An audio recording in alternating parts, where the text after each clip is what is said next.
आपके पर्सनल जो ओपिनियंस है उसका 2 कौड़ी का वैल्यू है, 2 कौड़ी का वैल्यू है।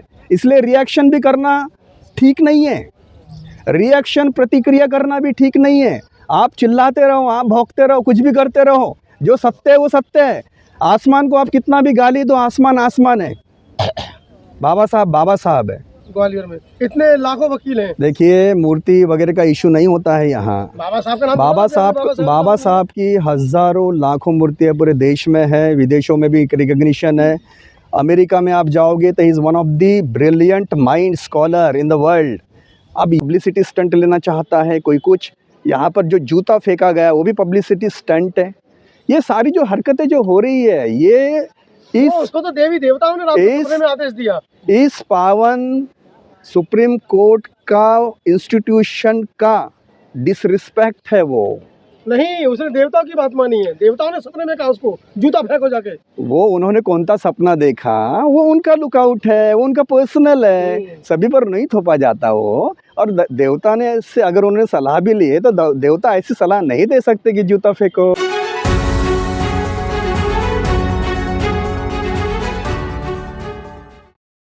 एक वकील है अनिल मिश्रा, वो रह रहकर संविधान पर, बाबा साहब पर अवांछनीय टिप्पणी कर रहे हैं। और इस बार वो यहाँ तक नहीं रुके, उन्होंने तो इस बार ये कह दिया।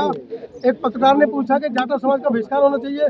बोले यही एक समाज है जो हिंदुत्व को गाली देता है, इस पूरे समाज का बहिष्कार होना चाहिए।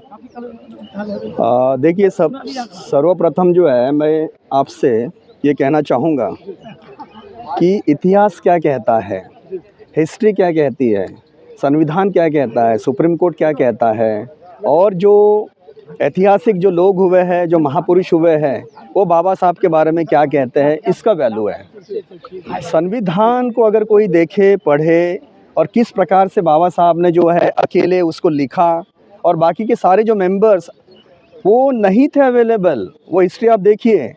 तो ये जो कोई अगर कोई स्टेटमेंट करता है, मुझे पर्सनली किसी से कोई लेना देना नहीं है, लेकिन मुझे ये कहना ज़रूरी मैं यहाँ समझता हूँ कि अगर बाबा साहब के लेवल के उस स्टैचर के अगर कोई व्यक्ति स्टेटमेंट करते हैं तो हम जो है सोच भी सकते हैं।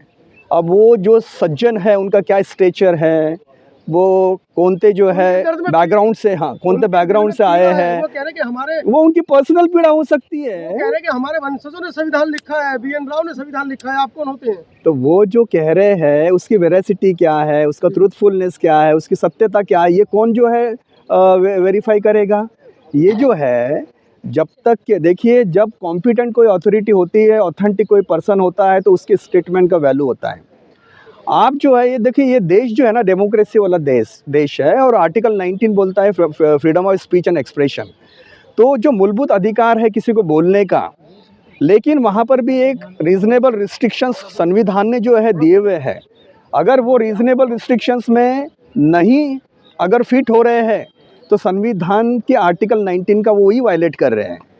अब मैं यहाँ एक एग्ज़ाम्पल ये देना चाहूँगा, मैं किसी पर्सन के बारे में नहीं बोलता, लेकिन मुझे आप ये बताइए कि अगर कोई मेंटल हॉस्पिटल से बाहर आकर कुछ चिल्लाता है तो आप उसकी बात का कॉग्निजेंस लेंगे, आप उसकी बात का जो अटेंशन लेंगे।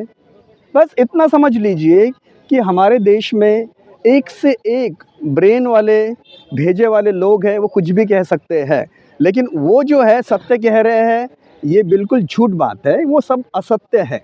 हिस्ट्री क्या बोल रही है, संविधान क्या बोल रहा है, इतिहास क्या बोल रहा है इस भारत देश का, ये जो है ये मायने रखता है, किसी का स्टेटमेंट नहीं। देश के संविधान मानने वाले करोड़ों वकीलों को वो ऐलान कर रहे हैं कि आओ मेरे साथ डिबेट करो। डिबेट का कोई सवाल ही नहीं उठता। आपके पर्सनल जो ओपिनियंस है उसका 2 कौड़ी का वैल्यू है, 2 कौड़ी का वैल्यू है। इसलिए रिएक्शन भी करना ठीक नहीं है, रिएक्शन प्रतिक्रिया करना भी ठीक नहीं है। आप चिल्लाते रहो, आप भौंकते रहो, कुछ भी करते रहो, जो सत्य है वो सत्य है। आसमान को आप कितना भी गाली दो, आसमान आसमान है। बाबा साहब है।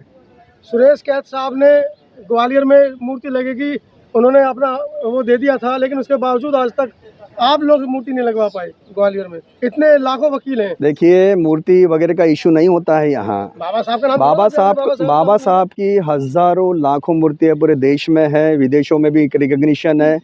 अमेरिका में आप जाओगे तो is one of the brilliant mind scholar in the world. अब ये जो है देखोगे कि ये किसी व्यक्ति के स्टेटमेंट को आप इम्पोर्टेंस दोगे।